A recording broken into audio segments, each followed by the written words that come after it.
ఓం శాంతి.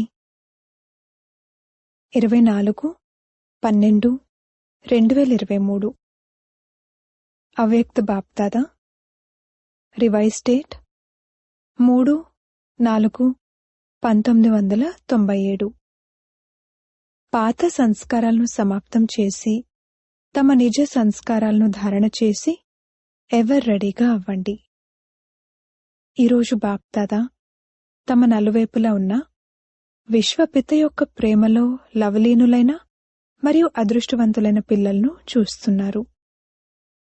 పిల్లలు ప్రతి ఒక్కరి భాగ్యాన్ని చూసి బాబాకు కూడా ఏమని గర్వంగా ఉంటుందంటే, వర్తమాన సమయంలో నా పిల్లలు ఎంతటి గొప్పవారంటే మొత్తం కల్పంలో దేవతా స్వరూపంలో గాని, ధర్మనేతల రూపంలో గాని, మహాత్ముల రూపంలో గాని, పదంపతి ఆత్మల రూపంలో కాని బ్రాహ్మణులైన మీకు ఎంతటి భాగ్యముందో అంతటి భాగ్యం ఇంకెవ్వరికీ లేదు.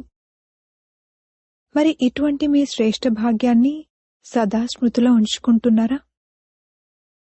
వాహ భాగ్య విధాత బాబా మరియు వాహ శ్రేష్ఠ ఆత్మనైన నా భాగ్యం అని ఈ ప్రణవనాద గీతాన్ని మనసులో సదా పాడుకుంటూ ఉంటారా? భాగ్యానికి చెందిన ఈ పాట సదా స్వతహాగానే మోగుతూ ఉంటుందా? బాబా పిల్లలను చూస్తూ చూస్తూ సదా హర్షితులవుతారు. పిల్లలు కూడా హర్షితులవుతారు. కాని అప్పుడప్పుడు మధ్య మధ్యలో తమ భాగ్యాన్ని ఇమర్జ్ చేసేందుకు బదులుగా మర్జ్ చేసేస్తారు. పిల్లల్లో తమ సౌభాగ్యపు నష నిశ్చయం మర్జ్ అయిపోవటాన్ని చూసినప్పుడు బాబా ఏమంటారు? డ్రామా.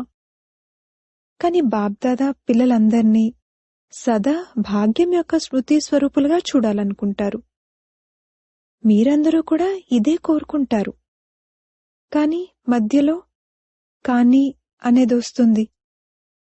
ఎవ్వరినడిగినా సరే పిల్లలందరూ నేను బాబా సమానంగా అవ్వాల్సిందే అన్న లక్ష్యాన్ని పెట్టుకుని నడుచుకుంటున్నాను అని అంటారు. లక్ష్యం చాలా బావుంది. లక్ష్యం శ్రేష్టమైందన్నప్పుడు, చాలా మంచిది అన్నప్పుడు, మరి ఒక్కోసారి ఇమర్జ్ రూపంలో ఒక్కోసారి మర్జ్ రూపంలో ఎందుకుంటుంది? కారణమేమిటి? బాబ్దాదాతో ఎంతో మంచి మంచి ప్రతిజ్ఞలు కూడా చేస్తారు, ఆత్మిక సంభాషణ కూడా చేస్తారు. అయినా మళ్ళీ లక్ష్యం మరియు లక్షణాలలో తేడా ఎందుకుంటుంది? బాబ్దాదా రిజల్ట్లో కారణమేంటి అన్నదాన్ని చూశారు. వాస్తవానికి అదేమిటి అనేది మీ అందరికీ తెలుసు. అది కొత్త విషయమేమీ కాదు. అయినా కూడా బాబ్దాదా రివైజ్ చేయిస్తారు. బాబ్దాదా చూశారు 3 విషయాలున్నాయి. ఒకటేమో ఆలోచించటం, సంకల్పం చేయటం. రెండవది మాట్లాడటం, వర్ణన చేయటం. మరియు మూడవది కర్మల్లో ప్రాక్టికల్ అనుభవంలోకి మరియు నడవడికలోకి తీసుకురావటం, కర్మలలోకి తీసుకురావటం. మూడింటిలో సమాన బ్యాలెన్స్ తక్కువగా ఉంది. బ్యాలెన్స్ ఉన్నప్పుడు నిశ్చయం మరియు నష కనిపిస్తాయి. మరియు బ్యాలెన్స్ తక్కువగా ఉంటే నిశ్చయం మరియు నష మర్చైపోతాయి. రిజల్ట్లో ఏం చూడటం జరిగిందంటే, ఆలోచించే విధానం చాలా మంచిగా కూడా ఉంది మరియు వేగంగా కూడా ఉంది. మాటలలో వేగం మరియు నష అవి కూడా 75% కరెక్ట్గానే ఉన్నాయి. మాట్లాడటంలో మెజారిటీ తెలివైన వారిగానే ఉన్నారు. కానీ ప్రాక్టికల్ నడవడికలోకి తీసుకురావటంలో టోటల్ మార్కులు తక్కువగా ఉన్నాయి. కావున 2 విషయాల్లో బాగానే ఉన్నారు, కానీ 3వ విషయంలో చాలా తక్కువగా ఉన్నారు. కారణమేమిటి? సంకల్పాలు కూడా బావున్నాయి మరియు మాటలు కూడా చాలా సుందర రూపంలో ఉన్నాయి. మరి అటువంటప్పుడు ప్రాక్టికల్లో ఎందుకు తక్కువైపోతుంది? కారణమేమిటో తెలుసా? తెలీదా చెప్పండి. మీకు చాలా బాగా తెలుసు. ఒకవేళ ఎవరికైనా ఈ టాపిక్ పై భాషణ చేయండి లేక క్లాస్ చేయండి అని చెప్తే ఎంత బాగా క్లాస్ చేయిస్తారు. మరియు చాలా నిశ్చయం, నష, ఆత్మిక గర్వంతో భాషణ కూడా చేస్తారు, క్లాస్ కూడా చేయిస్తారు. ఏమేం చెప్తున్నారు అని బాప్దాదా అందరి క్లాసులు వింటారు. వాహ్ వాహ్ పిల్లలు వాహ్ అనుకుని నవ్వుకుంటూ ఉంటారు. ముఖ్యమైన విషయం బాప్దాదా ఇంతకు ముందు కూడా వినిపించారు. ఇప్పుడు రివైజ్ కోర్స్ నడుస్తూ ఉంది. బాబా ఏమంటున్నారంటే, కారణం ఒక్కటే ఉంది, ఎక్కువేమీ లేవు. ఒకటే కారణం ఉంది, మరియు ఆ కారణాన్ని నివారణ చేయటం కూడా కష్టమేమీ కాదు, చాలా సహజమని బాప్దాదా భావిస్తారు. కాని సహజమైన దాన్ని కూడా కష్టంగా చేసుకుంటారు. అది కష్టమేమీ కాదు, కాని అలా చేసుకుంటారు. ఎందుకని? నష మర్చైపోతుంది. ఒకటే కారణముంది. ధారణకు సంబంధించిన విషయాలేవైతే వింటారో, చేస్తారో, శక్తుల రూపంలో కావచ్చు, గుణాల రూపంలో కావచ్చు, ధారణకు సంబంధించి చాలా మంచి మంచి విషయాలను చెప్తారు. ఎంత బాగా చెప్తారంటే వాటిని వినేవారు, వారు అజ్ఞానులు కావచ్చు, జ్ఞానులు కావచ్చు, వాటిని విని చాలా బావుంది, చాలా బావుంది అని అంటూ బాగా చప్పట్లు కొడతారు. చాలా బావుంది అని అంటారు. కాని ఎన్నిసార్లు కాని అనేది వచ్చింది? ఈ కాని అన్నదే విఘ్నం కలిగిస్తుంది. కాని అన్న పదం సమాప్తమైపోవటం అనగా బాబా సమానంగా సమీపంగా రావటం, మరియు బాబాకు సమీపంగా రావటం అనగా సమయాన్ని సమీపంగా తీసుకురావటం. కాని ఇప్పటి వరకు కాని అన్న పదాన్ని ఉపయోగించాల్సి వస్తుంది. ఇది బాబాకు మంచిగా అనిపించదు గాని చెప్పాల్సి వస్తుంది. దీనికి కారణమేమిటి?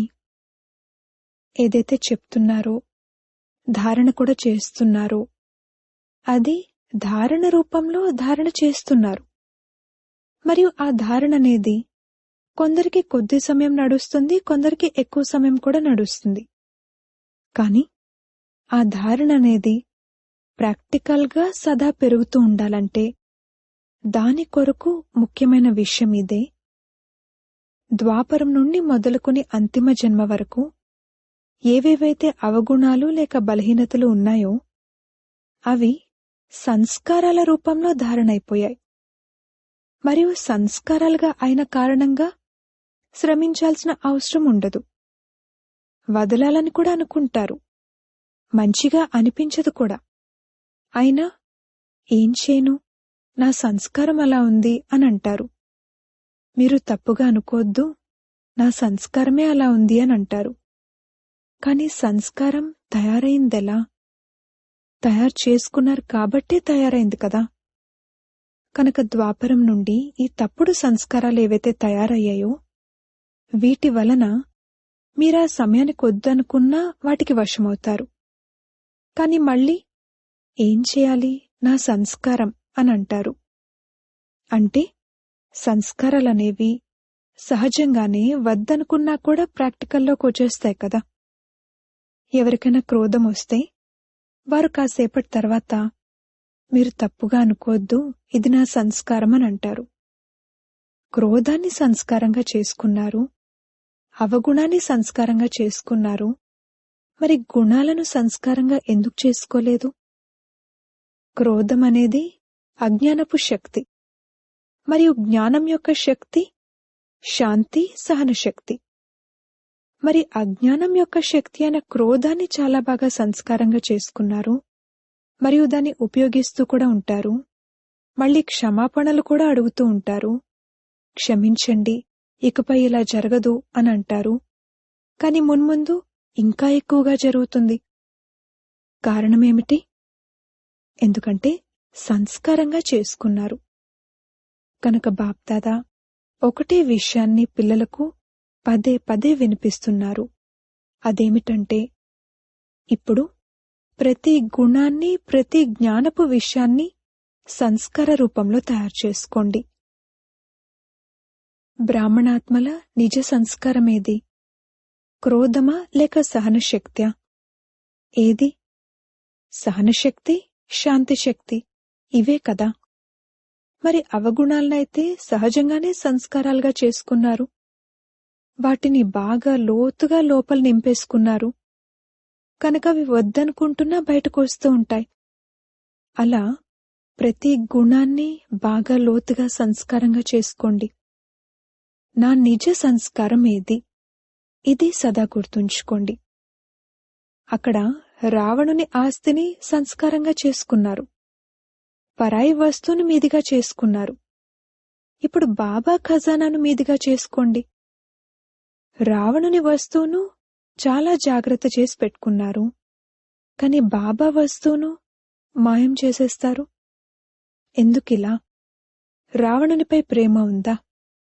రావణుడు మంచిగా అనిపిస్తాడా లేక బాబా మంచిగా అనిపిస్తారా? అనటానికైతే అందరూ బాబా మంచిగా అనిపిస్తారు అని అంటారు. మనస్తో ఇలానే అంటున్నారు కదా. కాని ఎవరైతే మంచిగా అనిపిస్తారో వారి మాట నిశ్చయమనే ఇంకుతో మనసులో ఇమిడిపోతుంది. ఎవరైనా రావణుని సంస్కారానికి వశమైనా కూడా బాబా మీరంటే నాకు చాలా ప్రేమ, చాలా ప్రేమ అని అంటూ ఉంటే బాబా అడుగుతారు, ఎంత ప్రేమ ఉంది? ఆకాశం కంటే కూడా ఎక్కువ ప్రేమ ఉంది అని అంటారు. బాబా అది విని వీరెంత అమాయకపు పిల్లలు అని సంతోషిస్తారు కూడా. అయినా కూడా బాబా అంటారు, బాబా పిల్లలందరికీ మాట ఇచ్చారు. ఒకవేళ మనస్ఫూర్తిగా ఒక్కసారైనా కూడా నా బాబా అని అన్నారంటే, ఆ తర్వాత మళ్ళీ మధ్య మధ్యలో మర్చిపోయినా సరే ఒక్కసారైనా మనస్ఫూర్తిగా నా బాబా అని అన్నారంటే బాబా కూడా మీరు ఎవరైనా సరే ఎలా ఉన్నా సరే మీరు నా వారే అని అంటారు. నాతో పాటైతే తీసుకునే వెళ్ళాలి. కేవలం బాబా కోరుకునేదేమిటంటే ఊరేగింపులో ఒకరిగా రావద్దు, ప్రేయసిగా రండి. ఇది విని అందరూ చాలా సంతోషిస్తున్నారు. మీపై మీకు నవ్వు కూడా వస్తుంది. ఇప్పుడు వింటున్నప్పుడు మీపై మీరు నవ్వుకుంటారు కదా. మీపై మీకే నవ్వు వస్తుంది. కాని ఆవేశంలోకి వచ్చినప్పుడు ముఖం ఎర్రగా అయిపోతుంది, పాలిపోతుంది. కాని బాబా రిజల్ట్లో చూశారు, పిల్లల్లో ఒక విశేషత చాలా బాగుంది. అదేమిటి? పవిత్రతలో ఉండటం. దీని కొరకు ఎంతగా సహించాల్సి వచ్చినా, వ్యతిరేకించేవారు ఎంతగా ఎదుర్కొన్నా కాని ఈ విషయంలో 75% మంచిగా ఉన్నారు. కొంతమంది గొప్పలు చెప్పుకున్నా కాని 75% మంది ఈ విషయంలో పాస్ అయి చూపించారు. ఇప్పుడు దీని తర్వాత రెండో సబ్జెక్ట్ ఏదొస్తుంది? క్రోధం. దేహబానమైతే మొత్తానికి సంబంధించింది. కాని ఏం గమనించడం జరిగిందంటే క్రోధం అనే సబ్జెక్ట్లో చాలా తక్కువ మంది పాస్ అయ్యారు. బహుశా క్రోధం అనేది వికారమేమీ కాదు, అది ఒక శస్త్రం, వికారం కాదు అని భావిస్తూ ఉండొచ్చు. కాని క్రోధం జ్ఞానస్వరూపాత్మలకు మహాశత్రు. ఎందుకంటే క్రోధం అనేక ఆత్మల సంబంధ సంపర్కంలోకి రావటం ద్వారా ప్రసిద్ధమైపోతుంది. మరియు క్రోధాన్ని చూసి బాబా పేరుకు చాలా నింద జరుగుతుంది. చూశాంలే జ్ఞానస్వరూప పిల్లలను అని అంటారు. క్రోధానికి చాలా రూపాలున్నాయి. ఒకటేమో మహారూపం. దాని గురించి మీకు బాగా తెలుసు. ఫలానా వారు క్రోధం చేస్తున్నారు అని అది కనిపిస్తుంది. రెండవది, క్రోధం యొక్క సూక్ష్మ స్వరూపంగా లోపల ఈర్ష్య, ద్వేషం, అయిష్టం ఉంటాయి. ఈ స్వరూపంలో గట్టిగా మాట్లాడటం ఉండదు, బయటికేమీ కనిపించదు. కాని ఏ విధంగా బయటకు క్రోధం ఉన్నప్పుడు ఆ క్రోధం అగ్నిరూపం కదా. అది లోపల స్వయాన్ని కూడా దహించి వేస్తూ ఉంటుంది, మరియు ఇతరులు కూడా దహించి వేస్తుంది. అలాగే ఈర్ష్య, ద్వేషం, అయిష్టం లాంటివి ఎవరిలో అయితే ఉంటాయో వారు ఈ అగ్నిలో లోపలే కాలిపోతూ ఉంటారు. బయటకు ముఖం ఎర్రగా పాలిపోయినట్లవ్వదు. అలా ఎర్రగా పాలిపోయినట్లవ్వటం కొంచెం నయమే, కాని వీళ్ళు నల్లగా అయిపోతారు. మూడవది, క్రోధానికి చతురతతో కూడిన రూపం కూడా ఉంది. అదేమిటి? ఎలా మాట్లాడుతూ ఉంటారు మరియు ఎలా భావిస్తూ ఉంటారంటే, అక్కడక్కడ సీరియస్గా అవ్వాల్సే ఉంటుంది. అక్కడక్కడ కళ్యాణం కోసం లాను, చట్టాన్ని చేతిలోకి తీసుకోవాల్సే వస్తుంది. ఇప్పుడు ఇందులో కళ్యాణం ఉందా లేదా అన్నది మిమ్మల్ని మీరే ప్రశ్నించుకోండి. బాప్దాదా ఎవ్వరికీ చట్టాన్ని తమ చేతిలోకి తీసుకునే అనుమతి ఇవ్వలేదు. క్రోధం చేయకండి, కానీ లాను చేతిలోకి తీసుకోండి అని ఏ మురళీలోనైనా చెప్పారా? లాను చేతిలోకి తీసుకునేవారి లోపలి రూపం క్రోధం యొక్క అంశంతో కూడిందే ఉంటుంది. నిమిత్తాత్మలు ఎవరైతే ఉంటారో వారు కూడా లాను చేతిలోకి తీసుకోరు, కాని వారు లాను రివైజ్ చేయించాల్సి ఉంటుంది. లాను ఎవ్వరూ చేతిలోకి తీసుకోకూడదు, కాని నిమిత్తమైన వారు బాబా ద్వారా తయారు చేయబడిన లాను రివైజ్ చేయాల్సి ఉంటుంది. నిమిత్తమైన వారికి ఈ అనుమతి ఉంది, అందరికీ లేదు. ఈరోజు బాప్దాదా కొంచెం గంభీరంగా శిక్షణ ఇస్తున్నారు. ప్రేమతో స్వీకరించండి.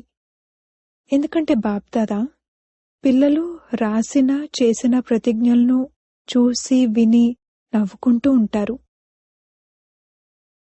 ప్రతి గుణాన్ని నిజ సంస్కారంగా చేసుకోండి అని బాప్దాదా ఇప్పుడు ఏదైతే వినిపించారో దానిని అండర్లైన్ చేశారా?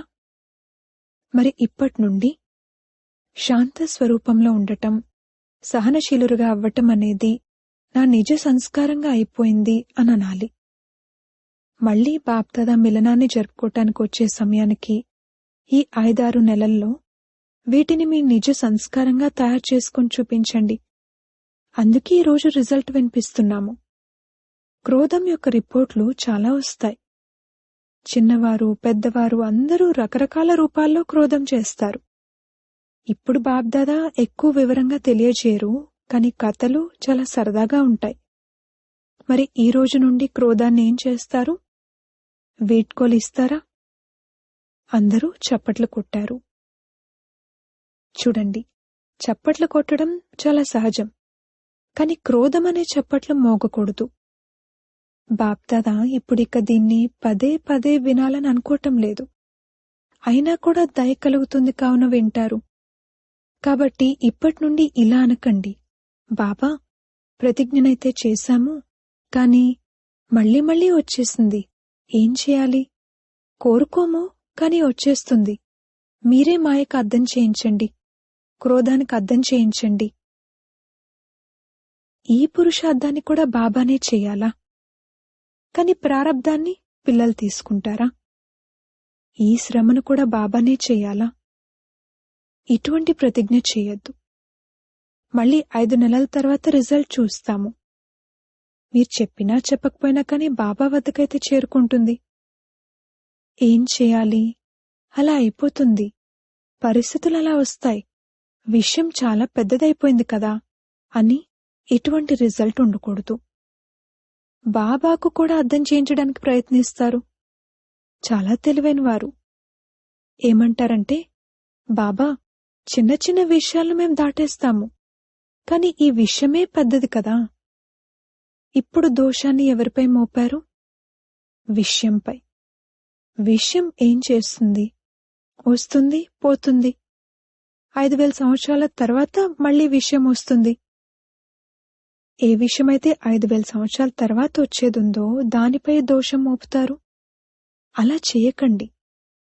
ఏం చేయాలి అనేది సంకల్పంలో కూడా రానివ్వకండి. బాప్దాదా క్రోధం గురించి ఎందుకింత విశేషంగా చెప్తున్నారు? ఎందుకంటే ఒకవేళ మీరు క్రోధానికి వీడ్కోలిచ్చారంటే ఇందులో లోభం, కోరిక అన్నీ వచ్చేస్తాయి. లోభం అనేది కేవలం ధనం, తినటం విషయంలోనే ఉండదు. అది రకరకాలుగా ఉంటుంది. జ్ఞానానికి సంబంధించైనా అజ్ఞానానికి సంబంధించైనా ఏ కోరిక ఉన్నా అది కూడా లోభమే. క్రోధాన్ని సమాప్తం చేయటం ద్వారా లోభం స్వతహాగానే సమాప్తమైపోతుంది, అహంకారం కూడా సమాప్తమైపోతుంది. అభిమానం వస్తుంది కదా, నేను పెద్దవాణ్ణి, నేను తెలివైనవాణ్ణి, నాకు తెలుసు వీళ్ళ గురించి ఏమనుకుంటున్నారు. అప్పుడు క్రోధం వస్తుంది. కనుక అభిమానం మరియు లోభం ఈ రెండు కూడా వీడ్కోలు తీసుకుంటాయి. అందుకే బాప్దాదా విశేషంగా లోభం గురించి చెప్పకుండా క్రోధం గురించి అండర్లైన్ చేయిస్తున్నారు. మరి సంస్కారంగా చేసుకుంటారా? ఇప్పుడు అందరూ చేతులెత్తండి మరియు అందరి ఫోటోను తీయండి. అందరూ చేతులెత్తారు. ఇప్పుడు కొద్దిగా అభినందిస్తారు, ఎక్కువ అభినందించరు. తర్వాత మళ్ళీ రిజల్ట్ చూసినప్పుడు వతనంలోని దేవతలు కూడా, స్వర్గంలోని దేవతలు కూడా మీపై వాహవాహ్ అనే పూలను వేస్తారు. ఈ రోజు నుండి ప్రతి ఒక్కరూ స్వయాన్ని చూసుకోండి, ఇతరులను చూడకండి. ఇతరుల్లో ఈ విషయాలను చూసే మనసు యొక్క నేత్రాన్ని మూసేయండి. ఈ నేత్రాలనైతే మూయలేరు కదా, కాని మనసు యొక్క నేత్రాన్ని మూసేయండి. రెండోవారు చేస్తున్నారా, మూడోవారు చేస్తున్నారా, నేనది చూడను. బాబా ఇంకెంత ఫోర్స్ పెట్టి చెప్తున్నారంటే, ఒకవేళ అరుదుగా ఎవరైనా మహారథి ఇటువంటి బలహీనతను చూపించినా కూడా దాన్ని చూసేందుకు మరియు వినేందుకు మనసును అంతర్ముఖిగా చేసుకోండి. ఒక నవ్వొచ్చే విషయం చెప్పాలా? బాప్దాదా ఈరోజు కాస్త స్పష్టంగా వినిపిస్తున్నారు, తప్పుగా అనుకోవడం లేదు కదా? అచ్చా, ఇంకొక విషయాన్ని కూడా స్పష్టంగా వినిపిస్తాము. బాప్దాదా చూశారు, మెజారిటీ ఎప్పటికప్పుడు, సదా కాదు కాని అప్పుడప్పుడు మహారథుల్లోని విశేషతలను తక్కువగా చూస్తారు మరియు బలహీనతలను చాలా లోతుగా చూస్తారు మరియు ఫాలో చేస్తారు. ఒకరికొకరు చెప్పుకుంటారు కూడా, ఏంటిది, అందర్నీ చూసేశాము, మహారథులు కూడా చేస్తారు, మేమైతే తర్వాత వచ్చిన వారము, ఇప్పుడు మహారథులు మారితే మేం మారతాము. కాని మహారథుల తపస్య, మహారథుల బహుకాలపు పురుషార్థం వారికి అదనంగా మార్కుల్నిప్పించి పాస్ విత్ ఆనర్గా చేసేస్తాయి. కాని మీరేమో మహారథులు మారితే మేం మారతాము అని ఈ ఎదురుచూడటంలోనే ఉండిపోతారు, కావున మోసపోతారు. అందుకే మనసును అంతర్ముఖిగా చేసుకోండి. అర్థమైందా? బాప్దాదా ఈ మాటలను కూడా చాలా వింటూ ఉంటారు. చూశాంలే, చూశాంలే, మాక్కూడా కళ్ళున్నాయి కదా, మాక్కూడా చెవులున్నాయి కదా, మేం కూడా చాలానే వింటాము అని అంటారు. కాని ఈ విషయంలో మహారథులతో పోటీపడద్దు. మంచిలో పోటీపడండి, చెడులో పోటీపడద్దు, లేదంటే మోసపోతారు. బాబాకు దయ కలుగుతుంది. ఎందుకంటే మహారథుల విషయంలో నిశ్చయం అనే పునాది ఎడతెగినది, అచంచలమైనది.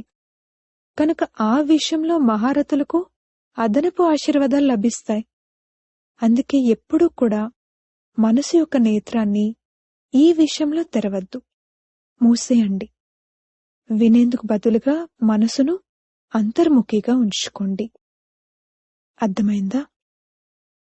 నలువైపులా ఉన్న బాబ్దాదా యొక్క సర్వ లవలీన ఆత్మలకు, బాబా యొక్క సర్వ సేవాధారి ఆత్మలకు, సహజ పురుషార్థాన్ని అలవర్చుకునే సర్వశ్రేష్ఠ ఆత్మలకు, సదా బాబా సమానంగా అవ్వాలనే లక్ష్యాన్ని మరియు లక్షణాలను సమానంగా తయారు చేసుకునే వారికి, బాబాకు సమీపాత్మలకు బాబ్దాదా యొక్క చాలా చాలా ప్రియస్మృతులు మరియు నమస్తే.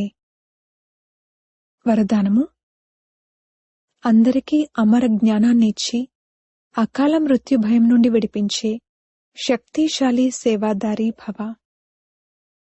ప్రపంచంలో ఈ రోజుల్లో అకాల మృత్యు గురించిన భయమే ఉంది. భయంతోనే తింటున్నారు, నడుస్తున్నారు, నిద్రిస్తున్నారు కూడా. ఇటువంటి ఆత్మలకు సంతోషకరమైన కబురు వినిపించి భయం నుండి విడిపించండి. మేము మిమ్మల్ని 21 జన్మల కొరకు అకాల మృత్యు నుండి రక్షించగలము అన్న సంతోషకరమైన కబుర్ను వారికి వినిపించండి. ప్రతి ఆత్మకు అమర జ్ఞానాన్నిచ్చి అమరులుగా తయారు చేయండి. తద్వారా వారు జన్మ జన్మల కొరకు అకాల మృత్యు నుండి రక్షించబడతారు. అలా మీ శాంతి సుఖం యొక్క వైబ్రేషన్ల ద్వారా మనుషులకు సుఖశాంతుల అనుభూతిని చేయించే శక్తిశాలి సేవాదారులుగా అవ్వండి. స్లోగన్: స్మృతి మరియు సేవ యొక్క బ్యాలెన్స్ ఉంచటం ద్వారానే సర్వుల ఆశీర్వాదాలు లభిస్తాయి. ఓం శాంతి.